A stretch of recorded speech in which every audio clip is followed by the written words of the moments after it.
stato molto bravo Schneider che poi subisce fallo ma c'è la norma del vantaggio. Eto'o trova Milito, vanno avanti i due attaccanti principi dell'Inter. Milito, una finta in area, ancora!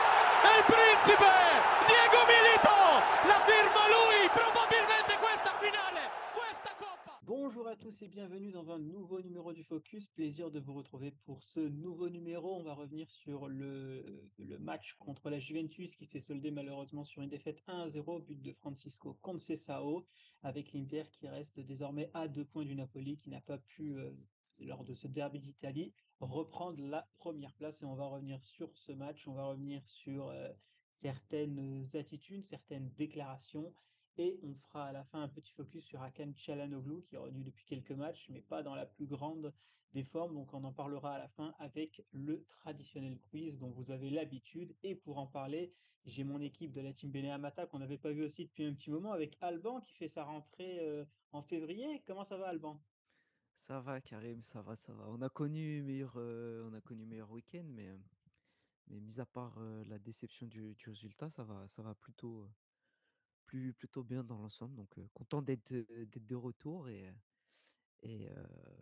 voilà pour un petit peu débriefer tout ça et se projeter un petit peu sur les semaines qui vont venir pour nous. Et j'ai avec moi aussi Walid qui lui aussi revient pour cette année 2025. Comment ça va Walid? Ça va, ça va. Merci, merci de m'avoir permis d'avoir fait ma rentrée. C'est vrai que j'ai connu de meilleures rentrées parce que reprendre avec une défaite face à la Juve, c'est pas assez évident, mais je suis très content d'être avec vous. Et comme je le disais, les gars, on va revenir sur ce match contre la Juventus. Mais juste avant ça, pour les abonnés et pour les auditeurs qui nous écoutent sur Spotify, Deezer ou même sur YouTube, n'oubliez pas de vous abonner à la chaîne de la Bene Amata, de commenter et de liker la vidéo ou de mettre les 5 étoiles sur Spotify pour améliorer le référencement et pour donner plus de visibilité au podcast. Messieurs, on va commencer tout de suite. Donc, qui dit, euh, qui dit derby d'Italie dit match contre la Juve. Et je vais vous mettre, comme vous en avez l'habitude pour les auditeurs, le partage d'écran quand la connexion pourra s'établir sur ce match donc contre la Juventus, comme je l'ai dit, qui s'est soldé sur une défaite 1-0 face à l'Inter. L'Inter qui avait aligné une composition quasiment type, comme je vais vous le mettre dans quelques secondes. Hop,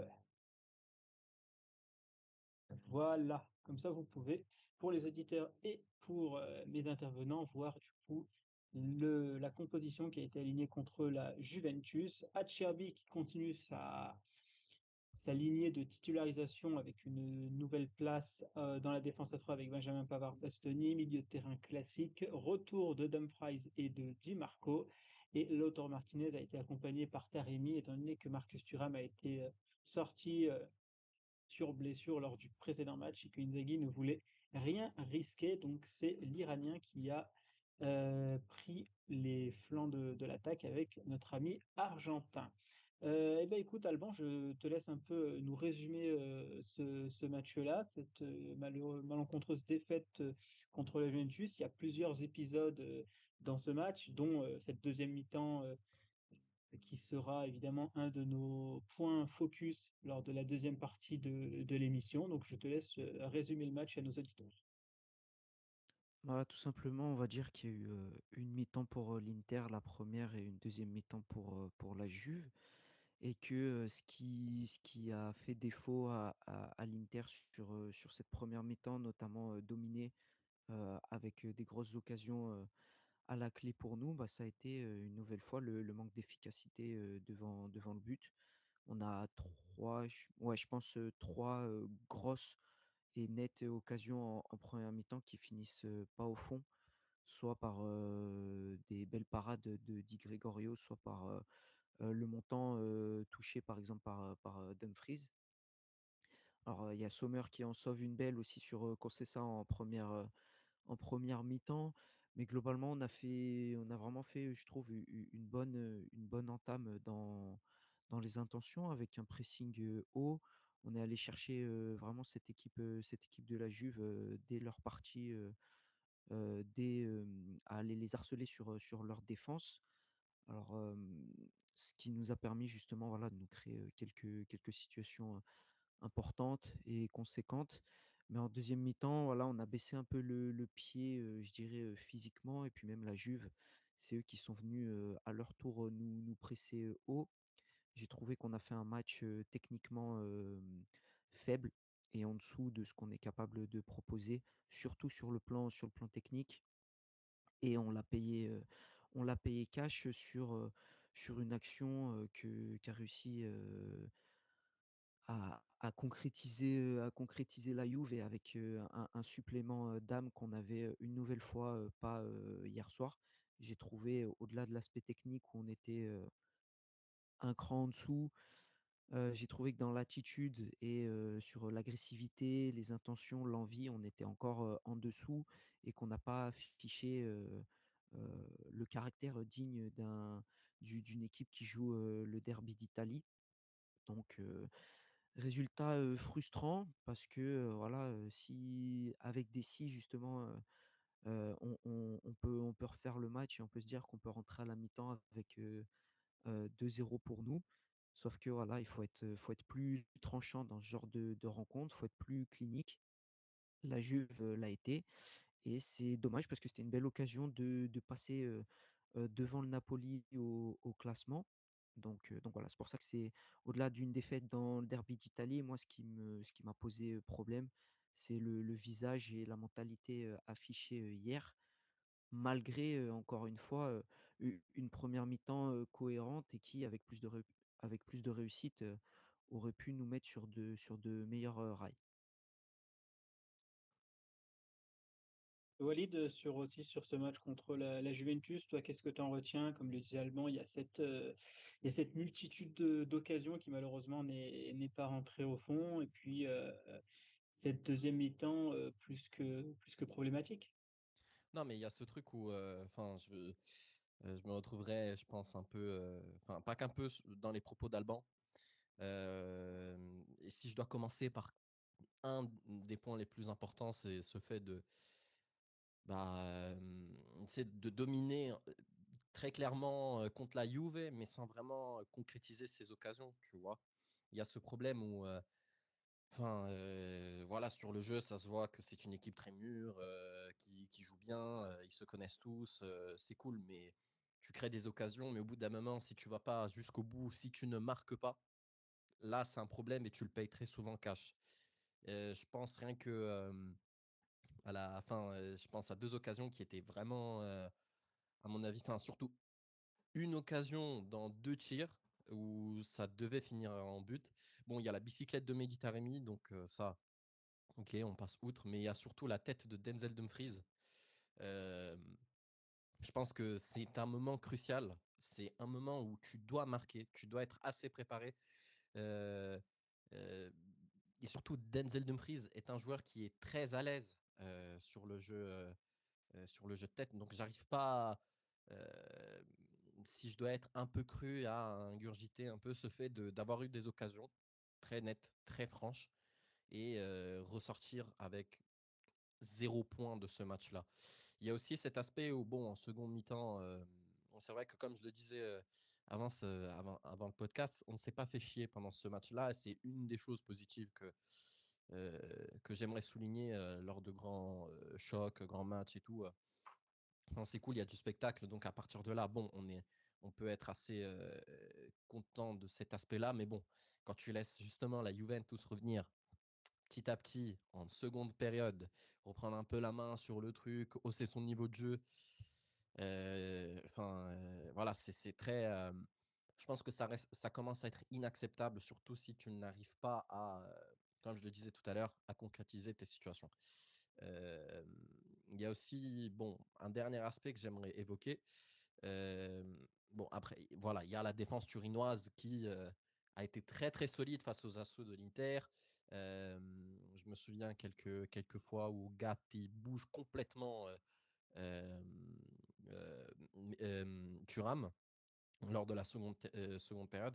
Et c'est là où, en gros, en fait, j'essaye un peu de faire le parallèle avec notre défense à nous et j'arrive pas à comprendre pourquoi c'est Acerbi qui joue ce type de match, quoi. Je veux bien entendre qu'il y ait une expérience, qu'il y ait ouais, une sorte de prestance, qu'il y ait un volume de jeu assez conséquent, mais je pense pas que ça aurait été le bon match pour lui. Et puis même, en fait, je n'arrive pas à comprendre, et c'est là où je vais peut-être remettre un peu en question cet aspect de prendre constamment des joueurs voilà, vers la trentaine, en fin de contrat, et les régénérer, c'est bien. Mais je pense qu'au bout d'un moment, on a beaucoup trop tiré sur les énergies d'Acerbi. Et à mon sens, et ça, je le dis en général, en dehors de Inter-Juve, hein, à mon sens, il faut peut-être revoir aussi s'il n'y a pas d'espace et de place pour un jeune défenseur. Quand je vois que justement d'autres clubs se positionnent sur d'autres jeunes défenseurs afin de pouvoir préparer la suite, j'arrive pas à comprendre pourquoi est-ce on repropose constamment Acerbi, surtout dans ce type de grand match. Voilà, ça c'est dit, c'est clair. Euh, le dernier aspect, peut-être que j'aurais pu mettre en exergue, c'est que bon, au final, en vrai, on perd surtout sur une fantaisie de Kolo Muani, qui au milieu d'une surface de réparation, euh, mine de rien, se retrouve à jouer très très bien le coup. Une roulette au milieu de je sais plus combien de joueurs, si c'était 3 ou 4 joueurs Il y en autour avait de lui. 4. Il y Ouais, avait les 4 trois joueurs, milieux c'est de ça. terrain plus Acerbi. Exactement. Et en fait, juste envie de dire bravo parce que s'il n'avait pas réalisé ce geste-là, Conceição ne serait pas en position de tir. Et au-delà du fait que Conceição est marqué ou pas, je trouve qu'il faut quand même saluer l'audace et très clairement le fait qu'il ait réussi ce geste-là. Voilà, c'est un Mais, peu dans les grandes lignes ce que je pense. mais d'ailleurs, Walid, pour rebondir sur ça, après, ça nous permettra de parler aussi d'un autre de point sur ce match avant de passer à notre deuxième partie. Tu parlais justement de cette action de classe de Kolo Muani. Et pendant que tu disais, mine de rien, quand tu te refais un peu les derniers matchs, les dernières défaites ou les derniers matchs nuls, hein, Bologne, Milan, Ouais, la Fiorentina et autres, ça fait quand même pas mal de fois, à chaque fois qu'on dit aux adversaires, ah quand même, ils le jouent vraiment bien le coup. Voilà, par exemple, de, le troisième but de Abraham avec Léao, ouais, où ouais, Asllani décroche le marquage, on se dit quand même, totalement. vrai bon appel de Léao à la fin avec la lucidité qu'il a eu. Contre la Fiorentina aussi, les buts aussi de Moïse Kean, alors peut-être pas le troisième, mais les premiers, on se dit quand même quelle lucidité, quel appel. Enfin, en fait, c'est vrai qu'on met souvent en avant le travail de l'offensif des joueurs adverses. Et c'est vrai que Colomoni, il faut mettre évidemment en avant cette action parce qu'elle est quand même, elle arrive pas souvent dans un match, mais j'ai l'impression que c'est un peu quelque chose qui revient souvent, Walid, où à chaque fois les adversaires, et ça rejoindrait une déclaration de Yann Sommer qu'on mettra dans la deuxième partie, à chaque fois les adversaires trouvent toujours la faille et cette faille-là, ils ne la trouvaient pas avant. Et il y avait aussi les joueurs de qualité dans les 100%. Tu vois, le deuxième but que Bologne met avec cette frappe, bizarrement, ça revient un peu trop souvent ces derniers temps de buts. Alors, ça n'a pas mené à des défaites ou des matchs nuls comme contre Bologne ou la Fio, mais il y a eu beaucoup de fois quand même ce genre de but pris où à chaque fois on se dit, ah, c'est dommage, là, il a quand même bien joué le coup, mais ça fait quand même pas mal de matchs depuis quelques temps où les adversaires, justement, jouent quand même bien le coup et ils sont pas, entre guillemets, passés de nul la saison dernière entre guillemets, top tier cette saison. Donc, comment aussi on explique, Walid, que voilà, que même Colomani, au-delà de la réussite qui peut arriver dans un match et la confiance du joueur, comment on peut expliquer qu'à chaque fois, il y a ces positions avantageuses pour les joueurs adverses depuis début 2025, notamment, où il y a eu Milan, la Fiorentina, Bologne, aujourd'hui la Juve. Bah, pour te donner très clairement un élément de réponse, c'est qu'au bout d'un moment, il y a aussi, euh, en vrai, et je le remarque beaucoup plus cette saison que peut-être les saisons précédentes, ou même la saison où on finit second avec l'erreur de Radou qui nous fait perdre le championnat, etc. En fait, il y a un vrai manque de rigueur défensive dans certains moments ou sinon de certains euh, temps forts des matchs, que ce soit de notre côté ou que ce soit des côtés bah, justement des joueurs adverses. Euh, je ne sais pas comment peut-être introduire davantage cela, mais tu ressens qu'au bout d'un moment, il y a un relâchement. Hier, là, tu as cité plein d'autres occasions, etc. Et je pense que la plus flagrante et la plus parlante, c'était le match de Supercoupe contre le Milan. Mais je vais quand même rester sur l'exemple de hier où typiquement, je regardais l'action de Kolo Muani. Lorsqu'il prend son ballon, moi à ce moment-là, je me suis dit, il passe. il passe puisqu'en fait, il y a un moment de nonchalance. J'arrive pas vraiment à l'expliquer, mais tu sais, il y a un relâchement où il y a une sorte de suffisance, tu vois. Les joueurs de l'Inter essayent de prendre le ballon, mais avec une suffisance. Tu vois, pas avec une sorte de rigueur, une hargne. Et c'est pour ça que je faisais le parallèle tout à l'heure avec Gatti et la défense de l'Inter. C'est que, enfin, vraiment, pour aller, pour attaquer contre la Juve, il fallait y aller. Il y a des moments où Thuram, il suffit juste qu'il touche le ballon, il se prend un mur. Mais vraiment un mur. Et en fait, il y a aussi cet aspect de défense, de présence défensive qui joue aussi, à mon sens, sur le plan mental. Parce que typiquement, je peux te dire, hein, qu'il n'y a pas un seul instant où j'aurais pu, moi, si j'avais été à la place des joueurs de l'Inter, enfin surtout devant au niveau des attaquants, il n'y a pas un moment où j'aurais pu me dire, ouais, je vais réussir à marquer. Parce que ça peut déstabiliser. Ce type d'action peut déstabiliser clairement vos attaquants. Sauf que je ne trouve pas que typiquement la défense de l'Inter a réussi à jouer sur ce jeu-là. Et ça a donné, et le résultat que ça a donné, c'est celui qu'on connaît tous, c'est le fait que, au fur et à mesure des moments et des matchs, bah, les équipes adverses prennent en confiance et donc elles se disent on n'a plus rien à perdre, donc on va tout attaquer, on va tout arracher. Et là, typiquement, c'est ce qui s'est passé. Et comme tu le remarques, en fait, au bout d'un moment, tu sais, ça n'arrive pas dès le début. Ça n'arrive pas forcément au milieu de match. C'est dès que ça commence à arriver un peu à tendre vers la fin, milieu-fin, c'est là où les équipes elles se disent ah, il y a peut-être un coup à jouer. Parce qu'ils jouent aussi sur ce truc de concentration, sur ce truc où l'Inter, bah, du coup, en termes d'énergie, voilà, il y a une baisse de régime. Et c'est sur ces aspects-là qu'au bout d'un moment, tu pourrais perdre un match. Et c'est ce qui s'est passé hier, à mon sens. Alban, toi, Pour- comment tu ouais, justifies ouais, ça aussi? pour rebondir dessus, moi c'est très simple, c'est qu'on est trop gentil et trop laxiste défensivement. Euh, à un moment donné, tu peux pas te permettre qu'un joueur, que ce soit un contre 4, même s'il a une inspiration de génie, il passe en fait. C'est juste que, par exemple, quand tu prends le but hier, Kolo Muani, il récupère le ballon avant, mais déjà, quand le ballon retombe, c'est un ballon aérien un peu en cloche.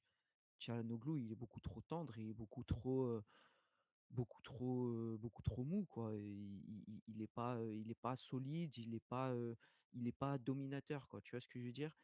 Et, et ça, déjà, ça veut dire que ton premier duel, tu le perds. Et ensuite, ton deuxième duel, ça veut dire que tu as un Kolo Muani qui est un contre 3 un contre 4 et il passe parce que certes, il a l'inspiration, mais parce que nous, on n'y va pas, comme le disait Walid, on n'y va pas franchement, on n'y va pas à 100%. Et ça se répète beaucoup trop souvent cette saison. On peut parler de réussite, voilà, que les joueurs adverses, ils ont plus de réussite, etc. Mais à un moment donné, il faut pas non plus se cacher derrière le facteur chance. La saison dernière, même si on tombait face à des gardiens qui sortaient le match de leur vie, on réussissait quand même à taper tous les adversaires qu'on affrontait. Et il n'y avait pas cette question de facteur chance ou autre. C'est juste une question de mentalité, de conviction et d'application de gestes qui sont pour moi basiques. Les matchs face au Milan cette saison, c'est les meilleurs exemples. À quel moment tu te dis que tu vas jouer un derby de la Madonnina face à une équipe en te prenant un petit peu avec un air un peu de suffisance. Et eux, bah, évidemment que s'ils ont plus faim que toi, bah, forcément, tu vas finir par le payer cash, sauf si toi, tu t'appliques à faire ton boulot correctement, c'est-à-dire que quand tu as des actions, tu les concrétises et tu anéantis tous les espoirs adverses. Ça, cette notion, c'est pour revenir sur ce que disait Walid, à savoir le nombre de buts qu'on prend dans les dernières minutes. J'ai en tête Leverkusen en Ligue des Champions, la remontée justement du Milan en Supercoupe, encore une fois le but hier. C'est des choses qui sont pas censées arriver. Après, moi je veux bien écouter, l'aspect peut-être, baisse de régime, physique, mais justement on a su montrer, les dernières années avec la même base de joueurs que quand tu es dans un moment difficile, on est capable un petit peu de faire le dos rond et justement de montrer qu'on a une défense, enfin qu'on a une défense qui tient, quoi.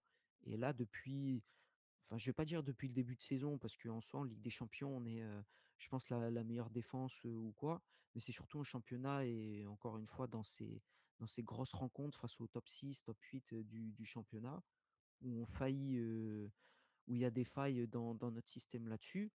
Et ça, pour moi, c'est pas une question juste de tactique ou autre, c'est juste une question de mentalité, d'approche du duel, encore une fois. Et il faut passer, il faut passer au-delà de ça. Prendre un but comme on prend hier, pour moi, d'un point de vue rigueur défensive, c'est inadmissible qu'on le prenne. J'incrimine pas un joueur en particulier, même si j'ai parlé de Hakan juste avant, mais c'est pas normal qu'on encaisse un but comme ça, quoi. Et ça me permet de faire très bien la transition avec notre deuxième partie d'émission où, où on va parler notamment de l'attitude et des deuxièmes mi-temps de l'Inter, parce que c'est souvent dans les deuxièmes mi-temps que l'Inter perd ses matchs, hein, contre Bologne, contre le Milan par 2 fois, contre la Juve par 2 fois, même s'il y a eu un match nul au match aller.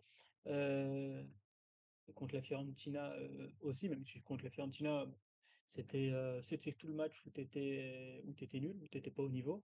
Et du coup, j'ai notamment cette déclaration alors comme ça je l'ai traduit aussi pour les auditeurs, j'ai la déclaration de Yann Sommer juste après le match, et ça revient justement à ce débat qu'on avait juste avant, donc avec Alban et Walid, que les adversaires cette fois-ci ont plus d'occasions par rapport à l'année dernière.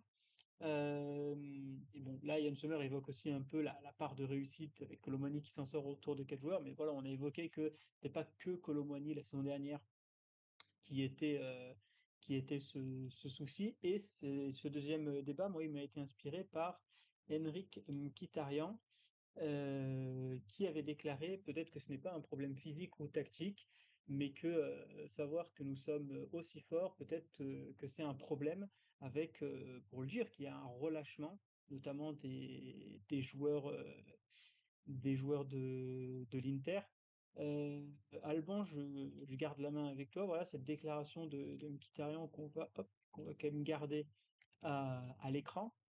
Euh, Où l'Inter, il avait d'ailleurs utilisé cette phrase, hein, il y a quelques matchs, lors d'une conférence de presse d'après-match, où il avait dit que l'Inter était injouable et était les plus forts du championnat.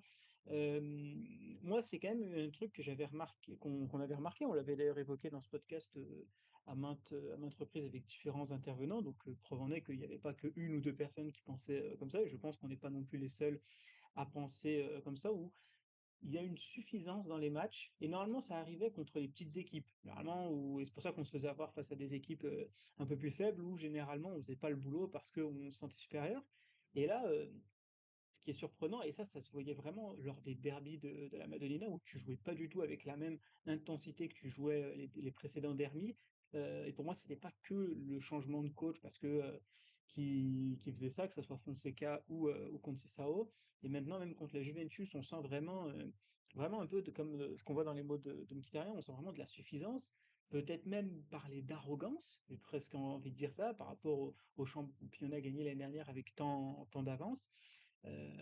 Est-ce que toi aussi c'est un problème, c'est le problème de cette équipe de l'Inter en Serie A pour toi, Alban, c'est vraiment un problème peut-être de suffisance, peut-être même d'arrogance, avec une Inter qui peut-être se sent trop fort et qui pense pouvoir gérer les matchs et pouvoir les gagner comme elle le souhaite, sauf qu'elle oublie la plupart du temps qu'en face, t'as quand même la Juventus qui est pas une équipe de peintres en face, t'as une équipe du Milan qui désormais a quand même un peu plus de caractère et aussi un peu plus de qualité avec les recrues qu'ils ont fait lors du dernier mercato. Tu les as pas encore joués, tu vas bientôt les jouer, mais tu as aussi le Napoli qui, même s'ils ont enchaîné 2 matchs nuls consécutifs, les matchs nuls vont pas s'enchaîner à l'infini pour les hommes de Conte. Euh, les seules équipes que tu as pu pour le moment maîtriser, c'est l'Atalanta et la Lazio, où cette fois-ci, tu n'as pas joué avec suffisance et arrogance, tu as joué vraiment en voulant faire mal et en essayant d'être clinique, et tu as été clinique. Et vraiment, il y a un peu ce deux poids deux mesures lors des matchs contre les gros. D'un côté, comme je dis, Atalanta Lazio, et puis tu as tout le reste, Alban, où pour toi, c'est le problème qu'a soulevé Mkhitaryan, ou alors c'est un autre problème. Bah, pour moi, en soi, c'est un problème, en fait, la déclaration en soi, elle me pose pas problème. Parce que, ça veut peut-être dire qu'il soulève, effectivement un problème et qu'il soulève une vérité. Mais entre guillemets, j'ai envie de dire qu'il a pas spécialement tort, dans ses propos.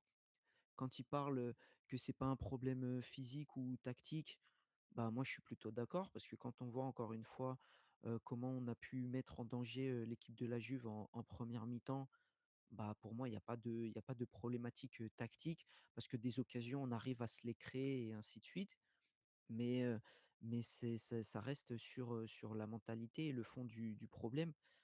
Pour revenir sur, des déclarations un petit peu qui ont été dites en depuis le début de saison, moi je trouve par exemple beaucoup plus problématique, je me rappelle d'une déclat de Bastoni à l'époque, d'une interview, où il avait annoncé en gros que, s'il préférait gagner, soit la Ligue des Champions, soit la Serie A et qu'il avait répondu la Ligue des Champions. Ça déjà pour moi à l'époque c'était quelque chose de beaucoup plus problématique, de répondre ça plutôt que de faire un constat comme, ce que fait, Mkhitaryan. Après moi par contre ce que j'aime bien, c'est que quand, on parle, quand on fait des déclarations, quand on parle d'arrogance et cetera, bah, c'est bien d'assumer, les actes avec ses paroles. C'est pas une surprise, pour, qui que ce soit qu'on soit meilleur, qu'on soit supposé être la meilleure équipe, du championnat. On est les champions en titre, on a une base, au niveau des joueurs qui est sensiblement, la même que la saison passée. On a sensiblement les mêmes idées de jeu, même si, personnellement, je me fais beaucoup plus chier cette saison en regardant les matchs de l'Inter plutôt que les saisons précédentes. Mais pour moi, oui, effectivement, c'est un problème. Quand tu parles justement de l'aspect, mental et que moi, le principal, reproche que je fais à l'Inter sur les grosses rencontres, que ce soit face au Milan ou, même sur d'autres, rencontres, et ben, grosse rencontre, bah, c'est qu'on n'a pas ce côté, assez, tueur et on se pointe au Juventus Stadium comme si on se déplaçait, à Empoli et ça pour moi c'est problématique, dans l'approche du match. C'est pas une attitude du coup, qui est, conquérante, alors qu'on sait on est censé être, la meilleure équipe. Je trouve ça un peu plus, problématique et dramatique pour faire un parallèle avec ce que soulignait Walid, tout à l'heure. Pour moi, la saison post-scudetto du scudetto sous Conte, où on enchaîne une année d'après justement, où on est censé être dans la même lignée, on est censé être aussi fort et cetera. Je trouve qu'on proposait quand même, d'autres choses, notamment sur, les gros matchs et puis même d'ordre général. On proposait, quelque chose d'un peu plus, plaisant, on va dire. Alors c'était pas parfait sur toute la saison puisque de toute façon on n'a pas fini champion, mais voilà. Mais là, c'est beaucoup plus pour moi, oui, c'est beaucoup plus, problématique et j'espère par contre que ça va pas juste être, des paroles, qui débriefent la forme actuelle du moment ou, le débrief, post-match, à chaud de Mkhitaryan, mais que ça va plutôt, réveiller, l'équipe parce que justement, on peut pas se permettre de dire qu'on est les meilleurs si, face au top 8 on continue à, à se pointer, à se présenter, sur des rencontres avec autant de suffisance et de laxisme pour ne pas tenir, 90 minutes, à haute intensité et puis surtout si tu gagnes pas face à tes concurrents, enfin face aux gros du championnat, pour moi tu es absolument pas légitime et digne d'être champion et si on se retrouve à faire une saison blanche, à la fin, bah, on n'aura que les yeux pour pleurer comme on dit. D'ailleurs Walid, pour revenir sur ça et c'est aussi, une chose qu'on avait mentionnée, là j'avais mis justement une déclaration d'Inzaghi qui parle, du dernier tiers. De toute façon on en a parlé souvent et moi il y a un truc, qui, moi me pose problème, c'est la fameuse, après une défaite où on n'a pas trop le droit de critiquer cette saison parce qu'il y a la fameuse réaction. Tu as perdu contre la Fiorentina, tu regagnes contre la Fiorentina, tu as perdu contre le Milan, tu enchaînes une série. Tu as reperdu contre le Milan en Supercoupe, tu pas enchaîné une série, tu as fait un match contre Bologne, tu as gagné par la suite. Donc là, voilà. Et moi, bon, défaite ou match contre le Genoa, évidemment, ça serait très très problématique. Mais imaginons qu'il y ait une victoire contre le Genoa. Moi, je pense aussi à un moment donné, faut pas à chaque fois se contenter après une défaite de se dire bon, on va rien dire, on a été comme contre la Fiorentina, on a été mauvais, on sera meilleur au prochain match, ou alors on aura un peu plus de réussite au prochain match. À un moment donné, l'Inter peut pas toujours être dans la réaction parce que, et moi c'est le principal souci qui m'anime cette saison par rapport à la Ligue des Champions, c'est que la Ligue des Champions, certes il y a 2 matchs, mais t'as pas la deuxième chance que tu auras. euh, Tu joueras pas contre n'importe qui. Tu joueras contre une équipe qui aura déjà fait un tour de barrage qui va s'affronter, possiblement la Juventus et le Milan, contre qui tu as galéré en plus cette saison. Donc, est-ce que aussi cet aspect réaction, Walid, c'est aussi, je vais pas dire un problème, parce que l'Inter réagit, il y a des équipes qui s'embourbent dans des séries catastrophiques. On a vu ça notamment avec Manchester City cette saison. Mais est-ce qu'à chaque fois de se dire, bon, la prochaine fois il y aura une réaction, donc sur la défaite, il faut tempérer un peu, on est à 2 points du Napoli, et un peu toutes les excuses qu'on a entendues ces derniers temps après les diverses contre-performances de l'Inter, Walid. Est-ce que ça aussi, c'est quelque chose qui doit plus passer aussi côté Inter et de se dire, oui, il y a un prochain match où on doit réagir, mais ça, c'est la normalité pour le champion d'Italie, mais de se dire peut-être que c'est bien de ne pas réagir, mais d'agir sur le match en ce moment même pour éviter de à chaque fois avoir à réagir, parce que j'ai l'impression que depuis 2025, on est souvent un peu dans une réaction du match qui va arriver. Euh, Déjà, il y a un truc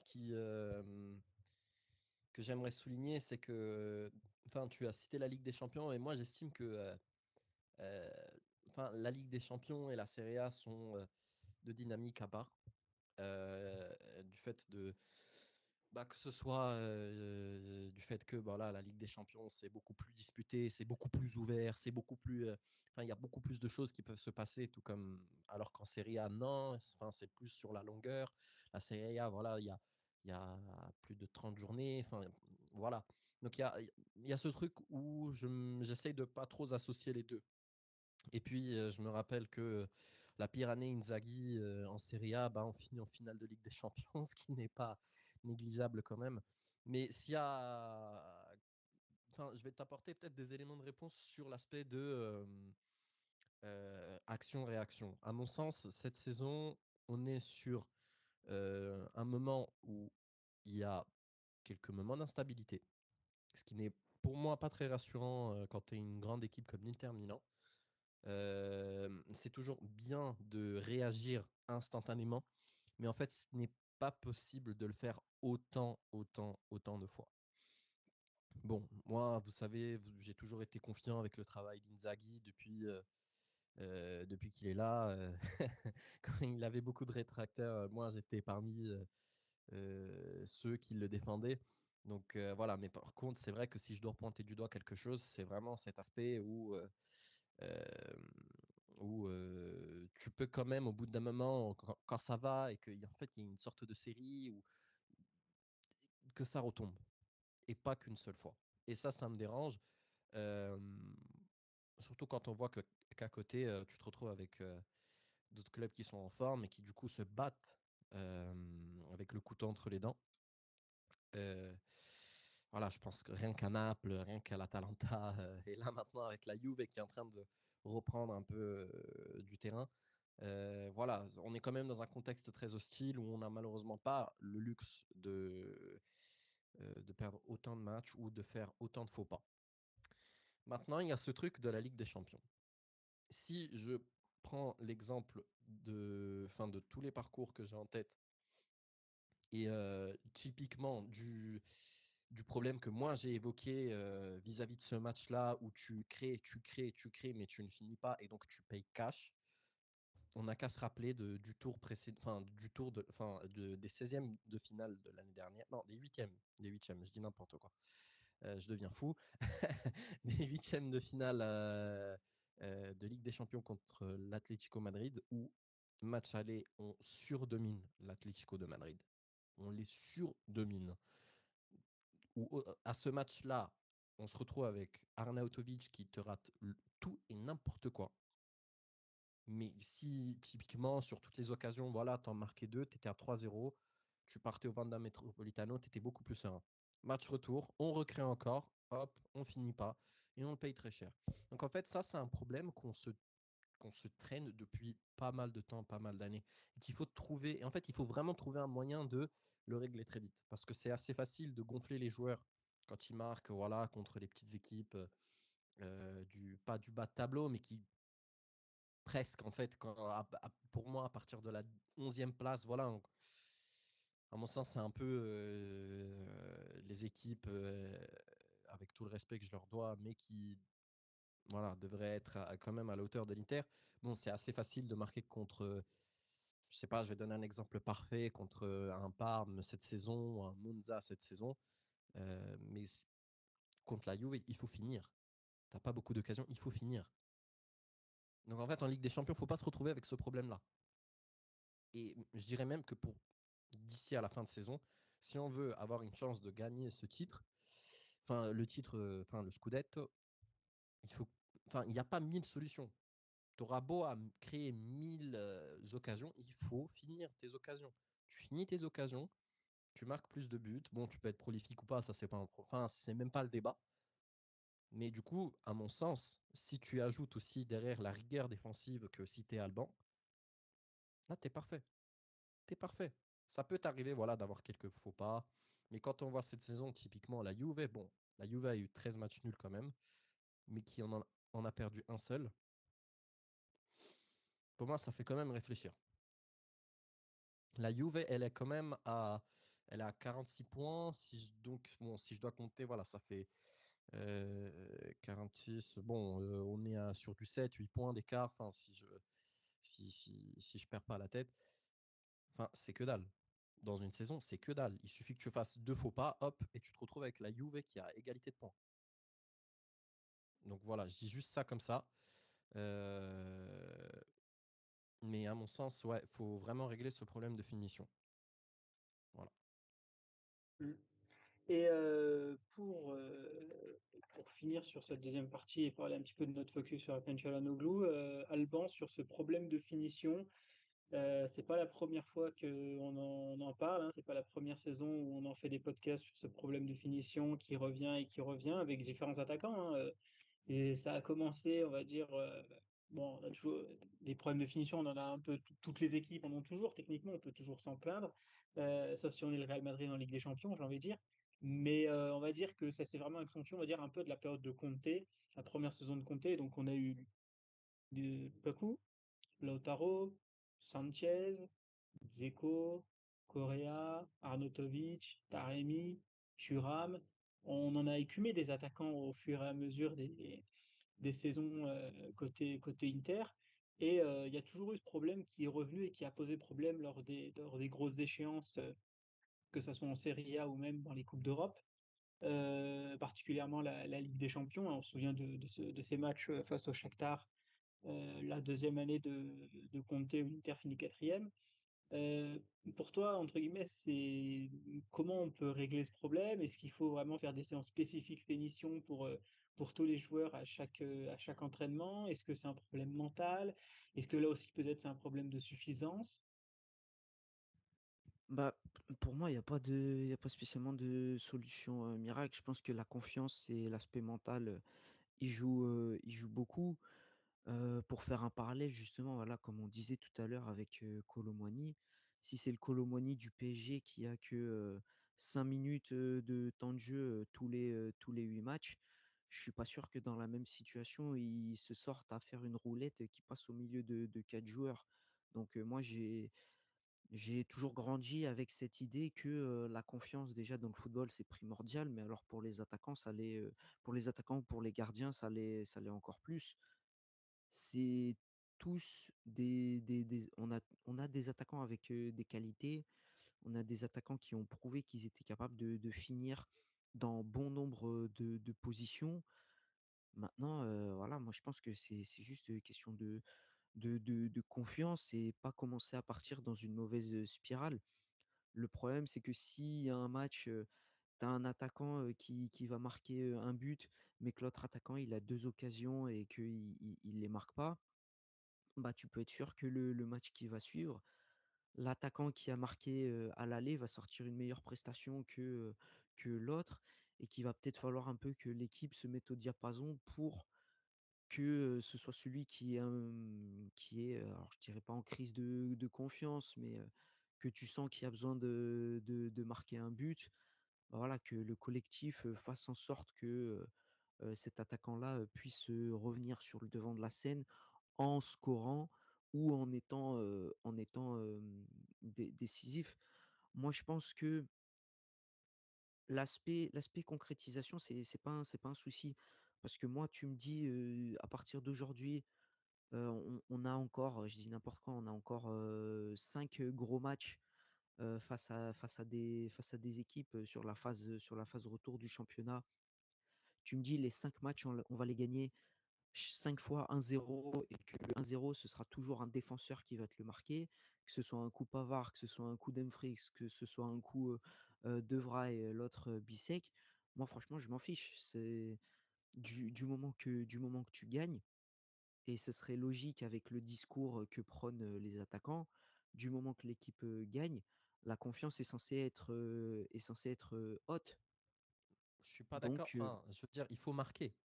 Enfin, bien sûr, il faut marquer, mais peu l'essentiel, importe c'est le surtout buteur, qu'il c'est faut. ça que je Ouais, veux c'est dire. ça. Ah, ok, je comprends. Ok. C'est pour ça que quand je te dis que si tu me dis les 5 prochains matchs, on va gagner 5 fois 1-0, ça veut dire que tu vas gagner 15 points qui vont nous être importants au classement, mais qu'à chaque fois, le buteur sera différent et que ce sera peut-être pas un buteur programmé, c'est-à-dire un des 5 attaquants. Moi, je pense qu'il faut signer malgré tout de suite et que je suis même presque sûr que les attaquants, bien que ce soit un poste réputé égoïste, bah, ils seront quand même contents. Après, si à l'inverse, tu dis, bah, les 5 prochains matchs, on va perdre 4-3, mais qu'à chaque match, tu as un des 5 attaquants, il plante un triplé, bah, au final, tu as gagné 0 points. Certes, tu as tes attaquants qui auront planté du but, mais sur la dynamique collective, ce sera pas bon. Moi, je préfère, entre guillemets, voilà, par exemple, un Thuram hier qui rentre, qui doit beaucoup plus peser sur la défense et qui marque pas, mais qui crée des décalages, qui crée de l'espace pour les pistons, par exemple, ou pour les relayeurs qui se projettent, plutôt que faire une entrée où il va marquer juste un but, on va dire, tout simple, mais que ça ne serve pas au collectif.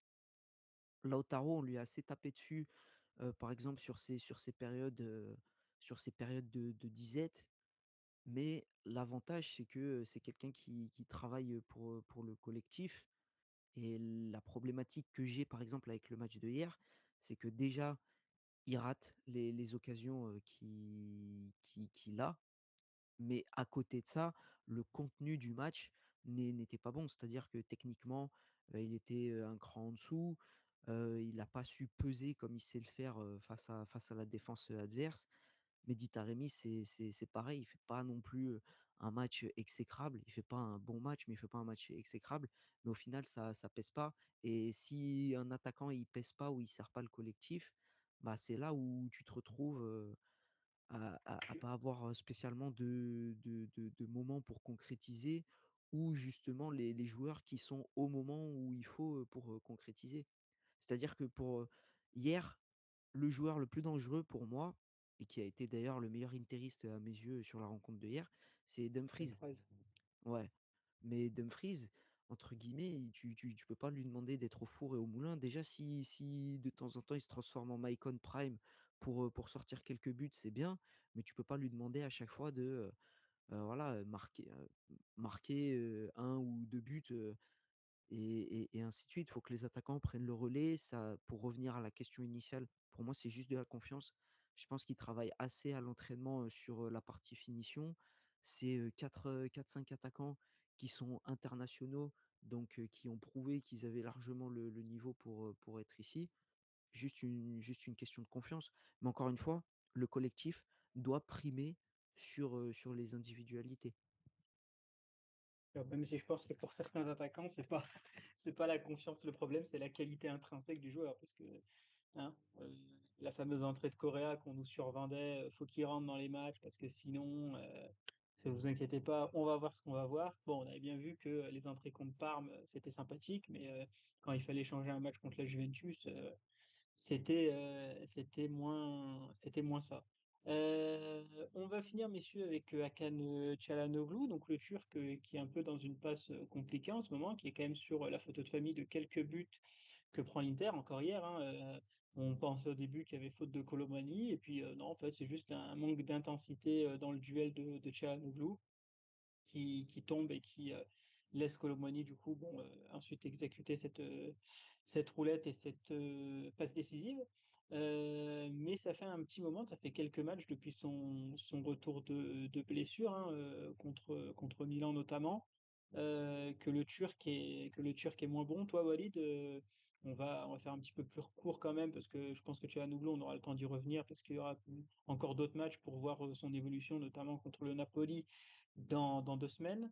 Qu'est-ce que tu en penses, toi, plutôt, globalement, du retour de Çalhanoğlu depuis qu'il est revenu? On sent qu'il n'est pas encore revenu dans son élément. On n'a pas le Çalhanoğlu agressif au duel comme on a l'habitude, le métronome du jeu côté Inter. Là, on a un Çalhanoğlu un peu plus effacé, un peu plus doux, un peu plus gentil avec et sans ballon. C'est pas la personnalité qu'on a connue de lui cette saison, en sachant que, d'ailleurs, c'est aussi important à noter, il a connu plusieurs petites blessures qui l'ont éloigné à chaque fois une semaine, 2 semaines, 3 semaines des terrains. Donc c'est vrai qu'il n'a pas eu la saison pour le moment la plus régulière pour le moment. Euh, Disons que vis-à-vis de Çalhanoğlu, je suis assez. Je pense que je vais être assez clément puisque il sort de blessure. Je me pose un peu la question de est-ce qu'il fallait vraiment le faire jouer ce match-là en sachant que voilà, il y a quand même une forme d'intensité qu'il faut tenir face à la Juventus, en sachant que enfin, la Juve est une équipe qui court énormément, notamment quand je dis ça en pensant surtout à la percée, à une percée que Khéphren Thuram a fait, enfin, et où justement le milieu de terrain interiste s'est retrouvé un peu surclassé sur cette percée-là. Donc ouais, moi la question qui se pose pour moi, c'est est-ce qu'il fallait vraiment le faire jouer? Et si oui, autant de temps. Maintenant, il y a cet aspect aussi où bon, voilà, il a eu sa petite performance en demi-teinte. Est-ce qu'il y a aussi cet aspect où on a peut-être des attentes trop élevées, euh, qui n'a pour l'instant pas encore satisfait? Enfin, bon, c'est un joueur clé, c'est le meneur de jeu d'Inter, voilà, le Redista, on peut l'appeler comme on veut. On sait qu'on veut constamment qu'il fasse la diff, etc. Mais est-ce que justement le contexte était le bon pour qu'il puisse redémontrer toutes ses capacités, et le niveau qu'on lui connaît? Et puis il y a aussi cet aspect où, enfin, je trouve quand même qu'il n'était pas tant mauvais que ça. Euh, mais bon, il s'est quand même retrouvé aussi sous pression turinoise. Donc, on peut aussi dire que Thiago Motta a bien joué son coup en réduisant son impact offensif et puis surtout sa capacité en vrai à créer des actions, enfin des occasions. Donc voilà, je reste un peu mitigé sur peut-être ma réponse. Peut-être qu'elle n'est pas forcément complète et qu'elle ne te répond pas totalement. Mais bon, à mon avis, il faut lui laisser le temps. Il faut lui laisser le temps. Il revient de blessure. Il faut qu'il retrouve un peu ses marques. Et c'est tout à fait normal que sur ce match-là, il n'ait pas été complètement à son meilleur niveau. Mais bon, pour moi, ça ne m'a pas choqué non plus tant que ça, puisque ça prouve que quand même, malgré qu'il ne soit pas au top niveau, il réussit quand même à s'adapter un peu au contexte compliqué, tout en sachant qu'il y a toutes les difficultés qu'il cumule depuis son retour de blessure. Voilà. Ouais, moi, pour rebondir là-dessus, je dirais que le problème de Hakan, c'est Aslani. Je vais vous expliquer pourquoi. C'est que on a tellement vu à quel point on était en difficulté, à quel point on galérait lorsque Aslani justement prenait cette position de regista et que il n'était pas au niveau et à l'influence que pouvait avoir Akan, notamment la saison passée, qu'on a vu une grosse série de gros matchs arriver et on s'est dit: «Ouh là là, qu'est-ce qui va se passer si on se présente, face au Milan, face, à la Juve et cetera, sans Akan, sur le terrain, mais avec, Aslani?» Du coup, je pense que la problématique, elle se situe là, c'est que si on avait eu un Aslani qui était totalement capable de répondre aux attentes, à l'exigence et au niveau attendu pour faire, tourner, l'équipe, pour être, voilà, comme le Régista le demande, la plaque, tournante et le métronome de cette équipe, bah, je pense qu'à Cannes, il aurait pas dû, on l'aurait peut-être pas forcé ou obligé de revenir, si vite et si tôt de sa blessure et forcément que quand tu te blesses, quand tu as, je sais pas quel âge il a, Hakan, il a la trentaine, passée, ouais, voilà. Je pense, peut-être même plus. Il a au moins la trentaine et forcément que quand tu te blesses quand tu as la Ouais, trentaine, ça, c'est il a pas la la même. trentaine. Je crois qu'il a 31 ans ou quelque chose comme ça. Ouais, donc forcément, quand tu te blesses à cet âge-là, surtout quand tu es un joueur, voilà, qui maintenant, contrairement à l'époque, joue dans un rôle qui demande beaucoup plus d'intensité, qui demande encore plus de courses, qui demande encore plus d'efforts offensifs, mais surtout défensifs, qui demande de la permutation, du mouvement et cetera. Bah, forcément que les pépins physiques peuvent arriver, plus souvent, mais quitte à ce qu'il y en ait un, autant bien le traiter et ne pas le faire revenir, en urgence. Parce que ça veut dire que quand tu reviens un peu en urgence, si tu reviens à 90, tu joues un match, un derby, tu joues un derby d'Italie, bah, si tu es pas à 100, et bah, ça se voit que tu es un cran en dessous, quoi. Alors comme l'a dit Walid, effectivement, il fait pas non plus un mauvais match, ni même sur les dernières prestations. On sent que, voilà, il a toujours un peu la patte sur l'équipe, qui pèse et cetera. Mais justement, peut-être que, par moment, bah, il paye un peu ce manque de fraîcheur physique qui le conduit à faire des erreurs techniques ou des erreurs, défensives, des erreurs, d'intensité et cetera. Et le problème, c'est que c'est des erreurs qui coûtent cher. Pour revenir à ce que je disais tout à l'heure, c'est le but qu'on prend, il n'est pas que de la faute, d'Akan, mais ça part de lui. Donc il est quand même un peu, impliqué et voilà et à la fin de la saison, je dis n'importe quoi, si on n'est pas champion, de 1 point et ben, on va se dire, «Ouais, s'il y avait pas eu cette erreur à tel match ou s'il y avait pas eu cette erreur à tel match, bah, ça aurait pu changer la donne». Bon maintenant, de toute façon, les matchs sont passés, c'est fait et il faut prendre que le factuel. Mais le problème vient d'ici. Pour refaire le parallèle avec ce que disait, Mkhitaryan sur sa déclaration, ils ont conscient d'être une équipe, forte. Moi, je dirais qu'ils ont surtout conscient qu'il faudrait surtout qu'eux, ils soient conscients qu'on a un 11 type quand il est à 100 qui est très fort, mais qu'encore une fois, attention, le banc, bah, c'est pas spécialement ça.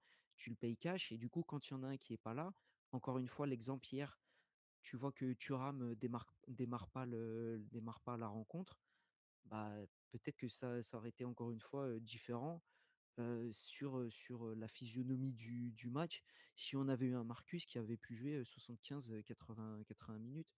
Donc encore une fois, il faut pas l'incriminer, mais c'est vrai que c'est un peu frustrant parce qu'on sait, à quel point il est important dans cette équipe et juste pour finir, parce que je sais que je suis très long là-dessus, malheureusement, mais c'est un poste, qui me tient à cœur. C'est que, bah, je pense qu'il était dans un profil très revanchard. On sait quand il est arrivé, chez nous, voilà, par rapport au Milan, la première saison, on finit deuxième derrière le Milan et cetera. Il en a pris plein la tête. Il a eu sa revanche, justement, la saison passée et j'ai peur que, heu alors après je suis pas dans la tête, d'Akan, mais peut-être qu'il va y avoir justement, de manière, incontrôlée, une baisse de régime, peut-être une baisse de motivation, une baisse d'engagement parce qu'il va se dire: «C'est bon, il fallait que je les fasse taire, je les ai fait taire, maintenant c'est que du bonus». Mais si le bonus, il est peut-être pas au niveau de la saison passée, bah, c'est pas très grave pour lui, il sera satisfait et aussi il y a personne qui le pousse. Je pense que si Lautaro, il avait un Mehdi Taremi ou un Arnautovic, qui était en pleine balle, qui fonctionnait très bien derrière lui, bah, peut-être que Lautaro, il jouerait avec un peu moins de suffisance par moment, ou peut-être que voilà, il y a certains titulaires qui se diraient, bah, il faut vraiment aujourd'hui que je me donne, c'est un gros match, il faut que je le monte parce que derrière, il y a la concurrence qui pousse. Il y a un tel écart entre les titulaires et les remplaçants que voilà, forcément, ça se paye dessus. Donc c'est dommage et j'espère que Hakan, une fois qu'il aura retrouvé une pleine possession de ses moyens à 100, voire 110%, bah, que ça sera mieux et qu'on repartira sur les bases de l'année dernière. Mais sinon, en effet, ça va être compliqué s'il continue à avoir des petits pépins. Et puis même d'un point de vue moral, s'il continue à être impliqué, malheureusement pour lui, sur certains buts qu'on encaisse. Mmh. Et ça va être intéressant de suivre comment Inzaghi va gérer l'enchaînement Genoa-Lazio avant le Napoli. Donc on suivra avec attention les compositions d'équipe pour ces deux matchs-là. Et d'ailleurs, on a vu, hein, tu as parlé brièvement de Thuram, on a vu clairement que Thuram n'était pas en forme pour ne serait-ce que faire la dernière demi-heure, hein, que normalement, je pense que dans un monde normal, il n'est pas convoqué pour ce match, mais comme Çalhanoğlu, urgence parce que les remplaçants ne répondent pas présents. Il a fallu aligner notre ami Ticus. Messieurs, on va terminer avec le petit quiz traditionnel, un peu plus court cette fois. Il y aura que les vagues de questions individuelles et la mort subite directement pour continuer un peu cette race qui nous anime tout au long de la saison. Euh, Est-ce que vous êtes prêts, messieurs, du coup? Le temps que je partage l'écran. Yes. Ouais, on est prêt. Bon, avec Walid, on va avoir du retard, hein, parce que vu qu'on fait notre rentrée en février, ça va être compliqué, hein. Non, il y a pas eu tant de quiz que ça pour le moment, parce que c'est vrai qu'il y a une période où il y a eu beaucoup d'invités, donc pour le moment, la race est, entre guillemets, on va dire, un peu équilibrée. Euh, eh bien, écoute, Alban, vu que tu fais, comme tu as dit, ta rentrée, je te laisse choisir, vague de questions individuelles un ou 2. Bah, on va prendre le 1. Le 1, allez, eh ben, on va commencer avec la première question. Tac, en 78 matchs avec l'Inter, et Yann Sommer a déjà réalisé 50 clean sheets. Est-ce que c'est vrai ou faux, Alban? Je dirais non. Enfin, je dirais que c'est faux, mais pas loin. Et pourtant, il a fait moins de 50 clean sheets. Ouais, je pense. Et c'est une bonne réponse. Il en a fait 44. Il n'en est pas loin quand même. Euh, C'est dire la performance, hein, cela dit, parce ah que oui, ça oui, fait plus d'un match sur c'est deux, donc c'est vraiment très bien. très très bonne performance de notre ami suisse. Deuxième question, toujours sur le portier suisse Alban. Yann Sommer n'a jamais pris de carton rouge dans sa carrière. Est-ce que c'est vrai ou faux? Alors, dans sa carrière, euh, parce que ça se trouve, ça peut être un vieux match avec Mönchengladbach ou quelque chose comme ça où il en aurait pris un. Euh, ouais, je vais dire non. Je vais dire qu'il en a jamais pris. Donc pour toi, il n'a jamais pris de carton rouge. Donc l'affirmation est vraie. Yann n'a jamais pris de carton. Ouais, pour moi, c'est vrai, il a jamais pris de carton. Après, de toute C'est façon, faux. s'il en prend un, deux, Bâle et Gladbach. Il en a Ok. pris deux avec un match contre Bâle, avec Bâle plutôt quand il a joué à Bâle, et puis un autre avec Gladbach. Donc 1 sur 2 pour Alban. Walid, est-ce que tu es prêt pour la vague de questions? Allez. Allez, première question. Donc j'ai fait des questions spécialement sur les deux joueurs qui étaient potables lors du Interjuve, Sommer et donc le deuxième. Combien de passes décisives compte Denzel Dumfries dans sa carrière, Walid? La question. Alors Aïe, aïe, attends, aïe. entre 26 et 35. Ah si, ça va. Ah, Entre, j'ai eu peur. entre 36 et 45, entre 46 et 55, ou entre 56 et 65. Désolé, ça me fait rire, mais en fait, il y a ce truc où moi, j'aime pas trop ce joueur d'emblée, tu vois. Et me dire qu'il a réussi à faire plus de 26 passes. Je pense que ça sera là, hein. Dans sa carrière, hein. Ouais. Après, Ah, c'est dans avec sa carrière. quand avec les Pays-Bas et tout, et puis même Putain. avant quand il était. Allez, bah, moi, écoute, il m'a dit la réponse A. Putain. Non, La dans tous réponse les Attends, cas, j'aurais été attends, méchant. laisse-le. J'aurais été méchant, j'aurais quand même gardé la A. Tu gardes là, du coup. Je Allez, garde hop. la A. Allez. Eh bien, malheureusement, c'est une mauvaise réponse. Ah, Il en compte 54. Purée, et ça, Seulement. c'est toute sa carrière.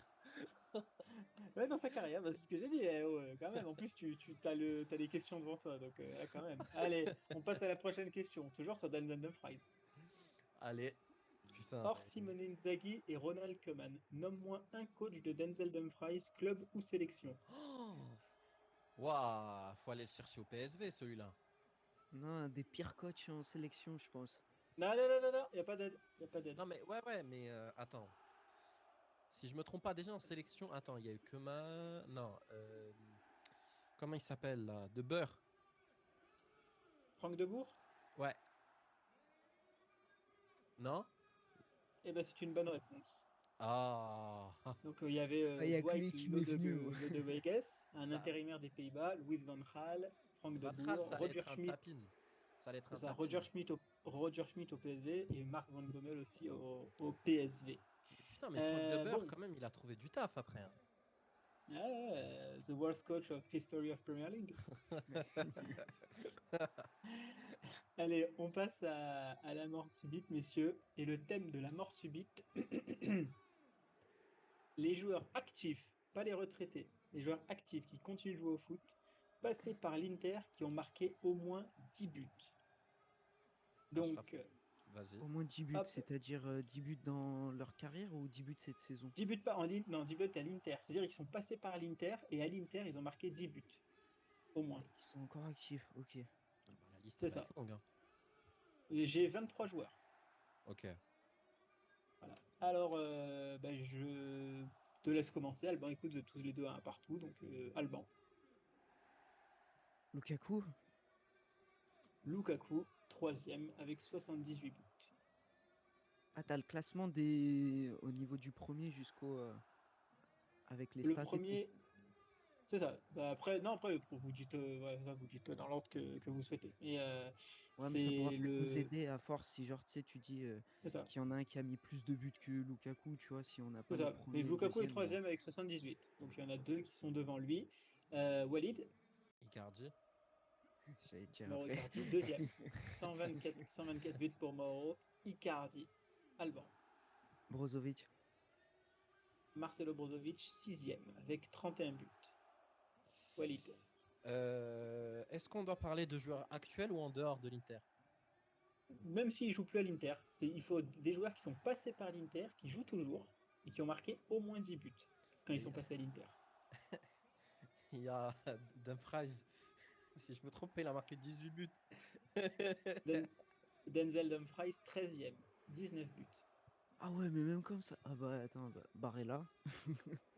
Nicolo Barella, 10e, 25 buts. Di Marco.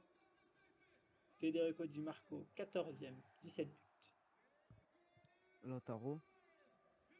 Lautaro Martinez, premier, 144 buts. Donc là, on a fait les trois premiers du coup, avec Icardi, Le top Lautaro et. 3, le top 3, le top 3 c'est fait. Ok. Perisic. Ivan Perisic, 4e, 55 buts.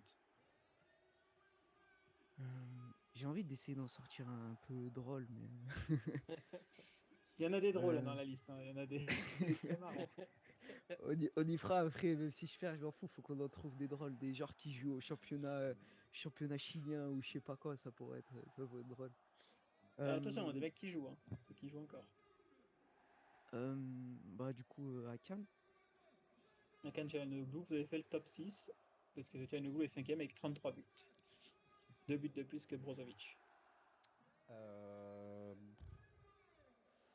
Euh, franchement, j'ai un doute, mais enfin, ça m'étonnerait de dire ça comme ça, mais Arnautovic. Marco Arnautovic est à la limite parce qu'il a marqué 10 buts. C'est le Ouais, c'est ça. 23e but. C'est ce que je me dis. Son but contre la Fiorentina t'a sauvé. Punaise. Sachant que lui, en plus, il a déjà eu son premier passage à l'Inter. Ouais, c'est Ouais. ça, c'est ça. Donc Euh, 23e. Stéphane De Vrij, parce qu'il en a Stéphane De plus de Vrij, 10. 17e. 12e. 17e, 12 buts. 12 buts, ouais. Il y a des joueurs, franchement, par contre, je vous dis honnêtement, je pensais pas qu'ils seraient dans cette liste.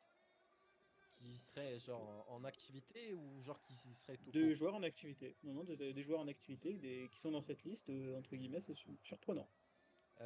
Moi j'ai un doute. Enfin, je sais pas s'il joue toujours, mais Eder, il joue toujours ou pas? Moi, il est pas, j'ai un doute, je sais pas s'il joue. Je sais pas si tu veux le tenter. Là, je peux pas te confirmer s'il joue, il joue Ouais, plus. vas-y, je le tente. Eder. Tu veux tenter Eder? Allez. Bah, Eder n'est pas dans ma liste de joueurs ayant marqué au moins 10 buts, Putain. donc je pense qu'il n'est plus actif. Parce que je pense qu'Eder, il a quand Ah, même mis 10 buts à donc l'Inter. j'ai perdu. Il a dû Donc, bah, il faut partir le que, prix. donc, il faut qu'Alban valide. Euh, Est-ce que tu veux tenter un peu de fun, Alban, pour peut-être pimenter cette partie et peut-être relancer Walid? Ouais, mais attends, faut que j'en trouve faut que j'en trouve un bien drôle. Genre de la banter, j'hésite entre deux, mais je sais même pas s'ils ont atteint les 10 buts. Euh, Bon, allez, vas-y, je vais trancher, je vais dire Podolski. Podolski? Ouais. Commencé 6 mois de près. Malheureusement, Podolski n'a pas marqué 10 buts. Oh Enfin, il n'est pas putain, dans la liste, en tout cas. j'en ai un autre. Oh punaise. Si, ouais, je suis trop con. Walid, t'es revenu dans le jeu. Putain, tu m'as ressuscité. C'est fait, mais on est joueurs, Walid, c'est pour ça, on est joueurs, on est joueurs. Parce que dans la liste, franchement, il y a des noms que j'ai envie que vous disiez. Putain. Ah, j'ai mon En prochain, fait, c'est bon. en fait, j'en ai un, je sais Ah, plus bah déjà, si. déjà, faites des évidents. Il y a plein d'évidents du top 11 que vous n'avez pas fait encore. Euh, Bah Et dans le après, top 11, il vous en reste 4, là, dont 4 bon, attaquants. Ah Lautaro ouais. a été cité ou pas? Oui, oui, Oui, on a fait le top 3. Bah Marcus vous avez fait le Thuram. top 6. Marcus Thuram, 8ème, 29 buts. Du coup, moi, je vais dire Dzeko. Edin Ouais, Dzeko, 7ème, 31 buts. ouais, Dzeko, putain. Il reste encore 2 attaquants. Hmm, Deux attaquants. deux attaquants. Du top 11 hein, parce qu'après, il y a d'autres attaquants. Hmm, hmm, hmm, hmm, hmm, hmm. Je sais pas pourquoi j'ai pensé à Gabigol et en fait je me suis dit mais non en fait. Ah, Gabigol. Je sais même pas s'il en a mis plus de 5 chez Il nous. en a mis un seul. Je sais même pas s'il en a mis un maintenant. Ah si, il Euh, avait marqué avec le maillot Sprite 7-Up là. mais c'était le seul but et genre toute l'Italie était grave C'est heureuse le pour lui. Bon, Euh, Walid. Ouais, allez, Allez, Walid. j'en tente un complètement fou, mais enfin, en fait, il est pas si fou que ça, mais Candreva. Antonio Candreva. Ouais, Il a Mais pas est-ce qu'il est pris. encore en activité? Ouais, c'est ça que je pense là. Je sais pas s'il a un club là tout de suite. Tu veux vraiment tenter Candreva? allez, Tu as allez, allez, raison, hein. vas-y. Malheureusement, Antonio Candreva n'est pas dans ma liste. Putain, Ah, j'allais. Je moi sais je pas vais. s'il est pas en activité. Je pense qu'il en a mis 10, Candreva, quand même, avec tous les buts qu'il a mis. Je pense Ah, que il c'est en a plus qu'il est mis plus en Oui, oui, activité. une oui. bonne quinzaine, hein. Quand même, il a passé du temps avec nous, hein. Ouais. Moi je pense. Bah là, il joue à Chypre actuellement. Jovetic. Oh, oh. Jovetic n'est pas dans la liste. Il Quoi? est pas? Bah, ouais, j'aurais pensé aussi, mais non, Il non. en a pas mis 10 chez nous? Peut-être 9 ou 8, mais il n'est pas dans ma liste. En tout cas, de joueurs actifs qui ont marqué au moins 10 buts passés par l'Inter, il n'est pas dans la liste. Putain, sa saison Je 2016. demande la VAR là-dessus hein, quand même, hein. Alors, je vais aller vérifier justement parce que ça m'étonne aussi. Parce que Donc, je vais aller. je l'ai vu en Conference League cette semaine là. Enfin, la semaine dernière Non, plutôt. non, mais je pense, Il oui, joue il à joue encore. l'Omonia Mais Nicosie. Putain, je pensais qu'il en avait claqué 10 moi. Enfin eh bon. bien, la VAR te donne tort, Alban. 33 matchs pour Stefan Jovetic, 7 buts. Ah, punaise. Putain. Bon bah. C'est ça. Et en même temps, J'étais pendant trop sûr que. de lui. Walid, tu es de retour dans le jeu. Moi, j'ai rien demandé. Et au fait, Candreva, pour vous donner en même temps, parce que là, il est considéré comme sans club. Donc, je crois, ouais, voilà, c'est parce qu'en fait, il est considéré comme sans club, entre guillemets, retraité. Bon, c'est bizarre, Transfermarkt, comment ils font leur truc. Donc, mais Candreva, ça passait, du coup. Mais c'est parce qu'il est considéré sans club que Transfermarkt l'a pas mis, du coup. Mais Candreva, ça aurait été validé, de toute façon. Mais vas-y, Walid, du coup, tu es revenu. Rodrigo Palacio, il a été cité ou pas? Mais il est plus Rodrigo en Palace. activité. Rodrigo Palacio n'a pas été cité et il n'est pas dans ma liste. Et lui, je crois que ouais. Alors est-ce qu'il est sans club ou est-ce qu'il est retraité? Je vais vérifier Ah ça quand la non, non, non, non, ouais, non, non, Il me semble je qu'il est pense qu'il a arrêté retraité. de jouer, ouais. Je sais pas Ouais. pourquoi, j'étais sûr de. Allez, allez, vas-y, t'as le droit à un joker. Allez, sors-nous un autre nom. En fait, il nous faut juste une piste. Est-ce que c'est des joueurs récents? Alors, pour Parce accélérer. que là, on En est parti 9e, très bancaire quand même. on a deux attaquants dans le top 11. Le 12e, c'est un défenseur. Le 15e, 16e, c'est un milieu de terrain. Le 18e, 19e et 22e sont toujours à l'Inter. Le 20e joue en Turquie désormais. Et le 21e, c'est plus Bom Pereira que le 21e, ça n'existe pas. Est-ce que en termes de défenseur, un Bastoni, ça compte? Tu dis Bastoni? Allez, Bastoni. Sinon, parce que j'hésite entre Bastoni et Skriniar. Et Alessandro Bastoni n'est pas dans le top 10. Il a marqué Putain de merde. 5 ou 7 buts. Allez, Alban, peut-être que tu vas mettre fin à cette mort subite. En Au vrai, bout de 7 heures de podcast. Merci pour les abonnés qui sont restés aussi longtemps. Moi, je ne serais pas resté aussi longtemps. on les invite à jouer, évidemment, à compléter Évidemment, hein, le classement. Mais... c'est ça. En vrai, Franchement, si vous avez les 23 noms, je pense que Fédé est très horrible aux morts subites, donc peut-être ouais, pas. Mais, pas drôle, mais Fédé aurait eu les Fédé, pas noms. drôle. Non, en vrai, je vais pas te piquer Skriniar parce que je pense que quand tu as dit il y en a un qui joue en Turquie actuellement, je pense que c'était lui à qui ça faisait allusion. Mais je dirais Alexis Sanchez. Alexis Sanchez, c'est bien lui. Et Alban qui gagne du coup cette mort subite qui aura duré Putain, elle absolument était le temps d'une horrible cette saison de mort subite. football. Bon, après, voilà, vous avez été joueur, il y a eu des relances et tout. Alors, je vous fais Ah, le top ouais, 23. je suis trop curieux de savoir s'il y avait Shaqiri ou pas dedans. Prem- J'étais à deux doigts de le dire en même temps Premier, que Podolski. premier Lautaro Martinez, 144 buts. Deuxième, Mauro Icardi, 124. Troisième, Lukaku, 78. Quatrième, Perisic, 55. Cinquième, Çalhanoğlu, 33. Sixième, Brozovic, 31. Septième, Zeko, 31. Huitième, Thuram, 29. Neuvième, Mario Balotelli, 28. Oh ouais, non mais. Mais Ah, mais il fallait aller chercher loin, là, ça. Eh en oui, je vrai, vous ai dit, des Purée. attaquants. est-ce qu'il est Mais encore il au est, Genoa ou pas là mais tout il de est suite? pas sans club. Il joue toujours à Genoa. Toujours à Mais il Ouais, joue Genoa. parce plus. que pour moi, Enfin, ils avaient rompu son contrat. Ils parlaient de lui, je crois, à Ouais, mais pas Monza de encore. nouveau, En tout cas, ou ils n'ont Venise. pas encore rompu. Ouais, ils ont pas encore rompu son contrat, en tout cas pour le moment. Ouais. 10e Barella, 25. Alex Sanchez, 24, 11e. Le défenseur que j'attendais que vous me disiez, Danilo D'Ambrosio, 21 buts. ah Wow, putain. oui. Ah Eh oui. oui! Attendez, le goal scorer des goal scorers. C'est vrai, Ouais, c'est vrai, Euh, c'est vrai. Ah, D'ailleurs, c'est le défenseur qui a marqué. Je crois que c'est le c'était plus prolifique. le premier ou le deuxième défenseur le plus prolifique de l'histoire de l'Inter. Parce qu'en fait, ça dépend si Zanetti, tu le comptes en défenseur ou pas. Parce qu'il y a le milieu de terrain, latéral, donc ça dépend de si tu comptes Zanetti ou pas. Denzel Dumfries, on a dit. Di Marco, 17 buts. Les deux milieux de terrain, 15e et 16e, 16 et 13 buts, messieurs. Roberto Gagliardini et Mattia Vecino. Oh, ah, putain. Ah ouais, Vecino, ouais, ouais, mais Vecino, ouais. Gagliardini, de toute façon, non. Putain, Gagliardini avait marqué 16 buts. Yeah, Oh putain. après, il a fait 5 ans à l'Inter aussi. Mais je pense que moi, Ouais. c'est son raté, genre contre Sassuolo, qui nous coûte, genre, je C'est pense, fini, ouais, le c'est fini. championnat, il m'a supprimé tout. Stéphane Devray, 17e, 12 buts. Alors attendez, 18e italien défenseur, 12 buts. Vous dites qui? Attends, t'as dit quoi? 12 buts? Défenseur Ouais, italien? Bonucci. Hmm, toujours à l'Inter. Ah, toujours à non, l'Inter. actuellement, là? Là maintenant, tout de suite. Je sais pas pourquoi j'ai parlé de Bonucci. Matteo Darmian. Ouais, Ah oui, ouais, ouais, ouais, mais Darmian. ouais, moi je pense que c'est Def Matteo Central, Darmian. j'étais pas sûr. Et Mais oui, oui. ouais. 19e, il a marqué 12 buts. Lui, c'était étonnant. Je pensais pas qu'il était rentré aussi vite. Davide Fratesi. Davide Fratesi Ouais. qui est déjà rentré dans cette case. Putain, c'est 20e, Milan ouf. Skriniar avec 11 buts. 22e, et je dis pas le 21e pour une raison spécifique, 22e, Joaquin Correa, 11 buts. Donc c'est bien 22-23, Correa Arnautovic. Donc j'espère qu'il y a des mecs qui vont vite monter pour que ils s'enlèvent du classement, on espère. Euh, et le 21e, Il joue actuellement au FC Tokyo. Wow. Yuto Nagatomo, Nagatomo. Il joue non. encore, lui? Mais sa 11 carrière, buts elle est marqués en interminable. deux...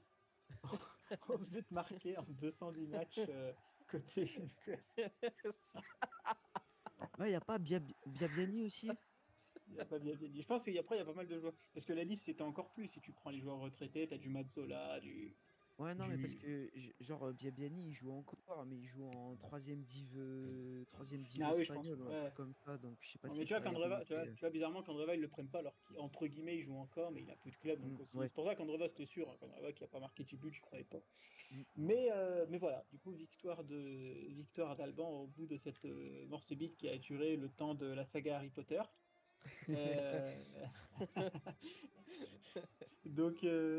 donc voilà. En tout cas, c'est sûr que là, elle a duré un petit moment cette mort subite, mais voilà. Au moins, on a pu bien finir. Et d'ailleurs, pour donner en même temps la, la suite, donc première victoire d'Alban. Et Walid, en plus, tu avais déjà participé à un quiz en septembre face à Fédé, Ouais. que tu avais perdu d'ailleurs. Donc ton ratio pour le donc pour le moment ton ratio n'est pas incroyable pour te dire si je peux allez, vu qu'au toute façon on en est déjà à 4 heures de podcast, on s'en fiche. Je vous mets une petite partage d'écran sur le le quiz, le suivi du quiz Beneamata. Putain, je sais Et pas, là je du me sens un coup, peu comme Monza cette saison ou Benevento il y a quelques années. c'est ça. Donc tu as Alban du coup Comment je qui est suis à bon bah, qui 50%? est à Ah oui, non. 100%. Qui est à 100%. 100%, moi. J'ai oublié de faire j'ai oublié de faire le pourcentage du coup. Putain, je viens de Mais oui, voir tu le as du coup. ratio, c'est horrible. De Donc, oui, participation, 0. Non, Fédé, il il va en a falloir perdu un. Ah, ouais, il avait perdu contre. Alors qu'on avait fait le podcast fin janvier avec Maxime et Lorenzo, il avait perdu celui-là. Et donc, bon, c'est vrai qu'il va falloir quand même revenir, il va falloir quand même qu'on reprenne nos quiz d'ici la fin de saison parce que Walid va falloir commencer à ouais. remonter un petit peu. Et puis faut que certains fassent au moins 50%. Tu vois, là, il y a du Zaïd et du P5 Putain, mais j'ai qui sont 2 toujours à participations, 0%. je fais 0%, genre c'est horrible. Ah, punaise. Bon, au moins, voilà, les abonnés, vous avez pu voir vous avez pu voir l'état Ce de certains membres carnage, de la team.